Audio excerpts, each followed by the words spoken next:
Hi, I'm Jane Akins, the City of Northport's Community Engagement Coordinator. Welcome to our podcast, Voices of Northport.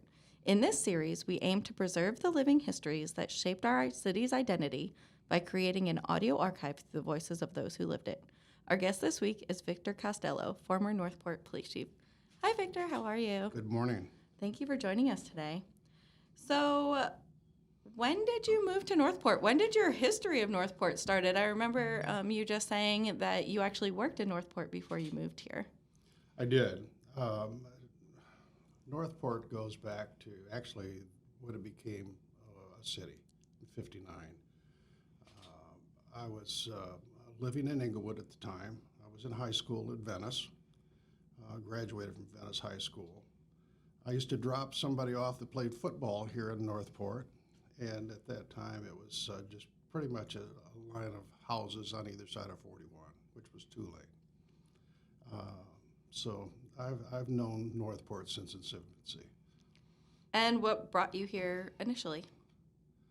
To Northport? To Northport. I was hired by then Police Chief Ted Purcell, who was police chief before me, and I was hired to work undercover for a year and a half.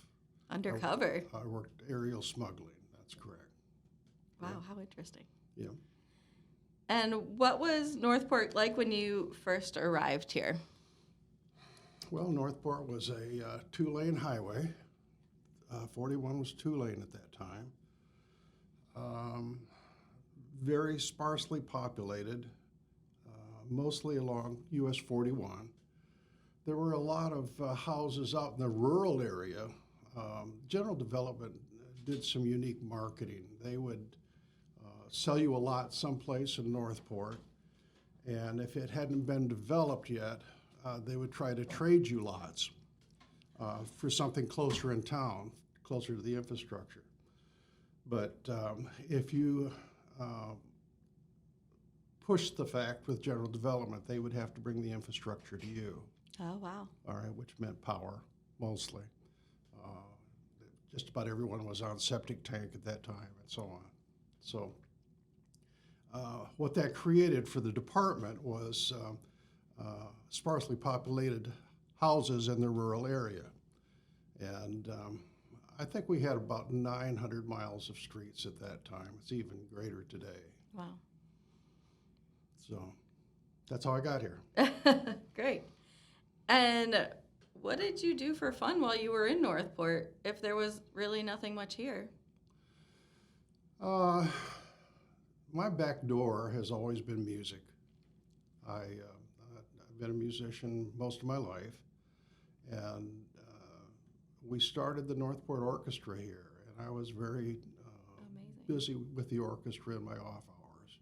Yeah, we started that over at St. Paul's Presbyterian Church right off Sumter Boulevard, which is not St. Paul's anymore, but and that was also the original elementary school in town. Was it really? Yeah, absolutely.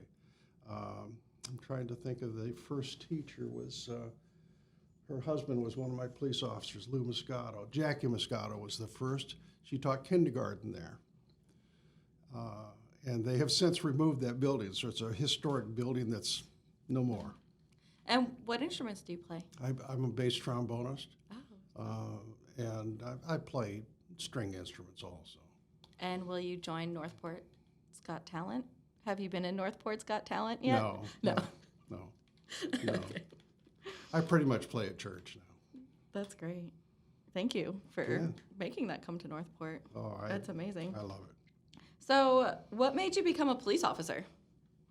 Actually, I didn't choose it. It chose me. I enlisted in the Air Force after high school, and they put me in Air Police in the Air Force. Wow. Yeah, so I started in law enforcement in 1964. And how long were you a police officer for the city of Northport? 15 years. 15 years. Yeah. And during that time, I believe you were police chief? For 13 of those 15. Yeah. And what did crime look like back then? Well, crime wasn't any different than it is today. We had the same crimes that they have today. It just was a situation of being able to mitigate those crimes we were very, very small department, but we had the same crimes as anyone in the surrounding area had. But we just had to deal with it with the limited manpower that we had. And you mentioned before you were undercover. Yeah. Are there any interesting undercover stories that you can tell us? The only thing is that at that time, South Florida was an area that was inundated with plane loads of marijuana and mostly cocaine at that time, coming out of South America. The biggest concern for the populace here was that, I should say the city fathers and at that time, was that, and the police chief, Ted Purcell, was that the ground crews used to be American crews, and the Colombians decided to use Colombian crews to download the drugs.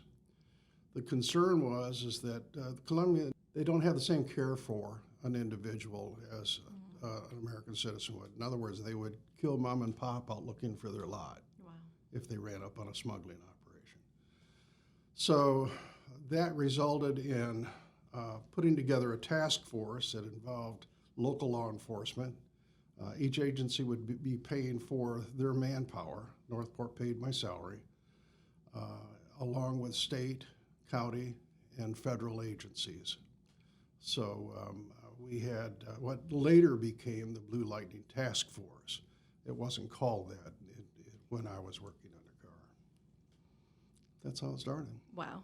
How brave. I would be terrified having to go into a situation like that. It was terrifying. Terrifying, I think, mostly for my wife and children. Absolutely. And what were some of the biggest challenges you faced as a police chief in this growing town? Politics. Politics is always a big challenge for any administrator, not just police chief, but fire chiefs and so on. I went through the transition in the city from a mayor-council form of government to a city manager form of government. That was a tumultuous time in that the city commissioners really didn't want to give up their grip. They were each department heads before the city manager form of government came in. Oh, wow. So I actually worked for more than one commissioner in my career. I will tell you that working for a city manager is a lot easier on department heads because it puts another level into the politics that kind of insulates you a little bit. You're still on the hot seat quite often, but at least you have someone in your corner that's looking at the overall picture, and you're not just fighting for your particular agency or department. How interesting. I didn't realize that there was another form of government, that it was mayor council and not always just city manager council. So. That happened during my administration. That's so much. I am learning so much every day about this. That's great. Were there any initiatives or programs that you were really proud of to be a part of during your tenure? Probably the biggest initiative that we handled was we computerized the department. Oh, that's great. Up until City Hall didn't even have a central computer system at that time, and this was before the city manager form of government. We had to fight strongly to do that, and I actually sent one of my captains to University of North Florida to build not only a software system, but a hardware system as well. Wow. And we incorporated into the City Hall at the same time so that we'd be using the same server. What this allowed us to do is get rid of a lot of paper, and it's made the research process much, much faster. We were reluctant at first to give up paper records for fear that everything would crash, which we never found to be the case. Later on, the University of North Florida hired Captain Piscitelli away from me, so he was building programs and building hardware for other agencies as well. And he ended up with Jacksonville Beach Police Department at the end of his career and retired. How fascinating. So there weren't computer systems, so if you had to do research on a case, you were reading physical papers. Yeah. Wow. Yeah. And we didn't even have microfiche at that time. It was all hard copy. Wow. Yeah, index cards, all of that stuff. Amazing. Okay, so I was going to ask how the lack of technology impacted your policing, but you just answered that question. Yeah. By not having computers. How was patrolling without GPS? Did you ever get lost in North Port? Well, of course, we had maps. The officers really knew the city well. They knew where a new house was being built out in a particular area or whatever. I'm going to tell you, in that day, the officers worked very hard, and they weren't compensated very well for it either. I have to take my hat off to those that worked with me through those years. We went through some difficult times, manpower-wise. We tried to build a holding facility in North Port. In fact, Lou Moscato, one of our police officers, built that. And then Department of Corrections said that we couldn't use it because it didn't meet the standards. And they changed the standards while we were in the process of building it. So that happens to government all the time. But anyway, we used to actually bring up an accused in and handcuff him to a desk in the central area of the department. Wow. And do the paperwork, and then cuff them back up, put them in a patrol car, and either take them to Venice or Sarasota to the sheriff's department. I don't know if they have a holding facility now with the PD or not. I don't know. But the problem with us at that time was if you made an arrest, then you had to call somebody out of bed to cover the street while you were taking that prisoner because you were out of town. Wow. So it was thin. It was thin. Well, thank you. What is one of your fondest memory of living in North Port over the years? I think my fondest memory, of course, would deal with music. We started the North Port Orchestra over at St. Paul's Presbyterian Church, and later on, I tell the story about Paul Caskey used to be the fire chief here when I was police chief. And we would get together and chat about how North Port was growing and what we would, how we would deal with the infrastructure and so on and so forth. At that time, we used to have tremendous fires here that would burn out of control. So we would get together and talk about different things. And in one of our conversations, I was telling Paul, he knew how I like to play music. And I said, I'd love to see a performing arts theater here someday. And we went on to other conversations. I had retired, and Paul called me one day and he said, I got you your performing arts theater. Nice. And he was city manager at that time here. He had gone from fire chief. Then I think he went up to Kissimmee, was city manager up there, and then became city manager here, I think. Might have been St. Cloud. But anyway, he called me, and he had put together a grant, and the grant was a combined grant, I think, with the school board at that time. And they decided to put the Performing Arts Theater in the high school. And he asked me what I thought about that, and I said, I think it's a great idea because performing arts can then be taught in our high school, and they can actually be part of that. Not only that, but there wouldn't be any vandalism to the Performing Arts Theater when it was not being used. Right. So I thought it was a win-win situation. I was thrilled with it. And I actually got to perform there myself.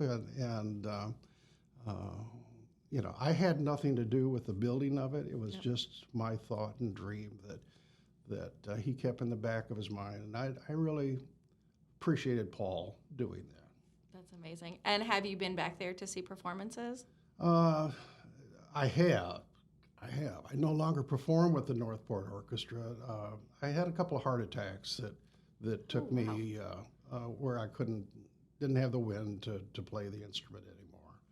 So I play stringed instruments now, which doesn't take any breath. Do you have a favorite performance that you've seen besides the ones that you have been in? Have you seen any other performances Sure. at the facility? Yeah. No, it's a good venue. And the nice thing about it is that it teaches stage presence for students there. They actually work in the production of the different things, and it's tremendous for their academic resumes as they go on to college and work in those areas. I'm thrilled. That's great. I am. The greatest thing that I've learned just from doing all of these podcasts is your original crew in the beginning of Northport made things happen, and you have all these dreams, and they come into fruition, which is so amazing how just the unity of everybody building such a great foundation for what we have today. Well, to give you, for instance, I think his name was Ed Price. He was either a senator or congressman. I can't remember, Florida senator or congressman. And he was one of the signers for bringing the city into incorporation. So they dedicated, which was then McCarthy Boulevard, if I remember correctly, and made it Price Boulevard. Oh, okay. It's named after Ed Price, who actually was brought the city into existence. Isn't that neat? That is neat. Yeah. Thank you for that fact. Okay, so I have to ask everybody, what was your favorite restaurant in Northport? We didn't have many. Okay. We didn't have many. We very seldom ate out. Salaries were kind of tight at that time. I heard through the police department sometimes Abbey Donuts was frequented. Abby's Donuts actually was City Hall. Okay. The clandestine City Hall. I think more business was done at Abby's Donuts than was done at City Hall. Now, I don't know if it was all done in the sunshine or not, but anyway, Abby's Donuts was very, very popular. And it's still doing well today. It is. So funny. Have you been involved in any activities since retiring? Yeah, I've been very active in my church. I'm a deacon at New Day Christian Church and stay very, very busy. Yeah, I'm a lover of my Lord Jesus, and I am just try to disciple as much as I can. That's amazing. Gives me great joy. That's great. And is there anything else you'd like to share to help document the history in Northport? Well, I have a kind of a cute story that I thought I would share with you, just to show you what happens when you have the police department and City Hall connected in one building. One day, it was probably in February, I don't know the date or anything like that, but it was cold. It was freezing cold this particular day. And we received a call that a man he had an alligator in his pickup truck and wanted to get the alligator out of his truck. Well, what he had done was, because it was so cold, the alligators were dormant. If they weren't in the water, they're cold-blooded animals, so they just look like they're dead. He thought it was dead, and he picked it up and put it in the cab of his truck. Well, when he turned on the heat in his truck, the alligator came awake. Oh, no. So one of our officers went out and got the alligator out of the truck, taped the mouth up, and brought it to my office. To your office? Yeah, well, he was showing off the alligator. So it was about a 3-footer, and with its mouth taped shut. So the word would go through City Hall very quickly that something's going on, and of course, that's unique to have an alligator in the chief's office.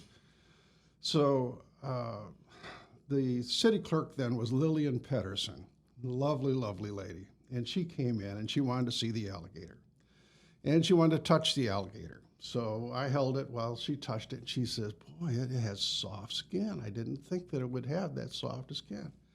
And I said, yeah, keep in mind, it's just a baby. And she said, can I hold it? And I thought, oh, here we go. But its mouth was taped shut, and it was a small gator, probably the length of this table. And I handed it over to her, and not moments after I handed it to her, the alligator lunged in her hands and she dropped it on the floor. So the alligator takes off out of my office, down the hallway, across to City Hall, down the hallway to the mayor's office, and goes into the mayor's office. As I'm looking for this alligator, all of a sudden I hear a scream out of the mayor's office, which was Marge Gentle at the time. She was a little retired Army major that ruled with an iron fist at that time. And I rounded the corner and she says, Chief, and she was standing in the middle of her desk. She had gotten up out of the chair and was actually standing on top of her desk. And she said, get this thing out of here. And as I captured the alligator and started out for the hall, she said, badge getting a little heavy for your chest? So, yeah. That's hilarious. Thank you. We had some unique situations. That is amazing. And that's what everybody's looking for when we ask for stories. That is funny. Yeah. Thank you. Well, thank you, Victor, for joining us today and sharing your experiences. Sure. And thank you for your service to the country and to North Port. Thank you. We appreciate that. To our listeners, we hope you enjoyed this episode of Voices of North Port. I'm excited to continue learning from our local North Port experts. Until next time.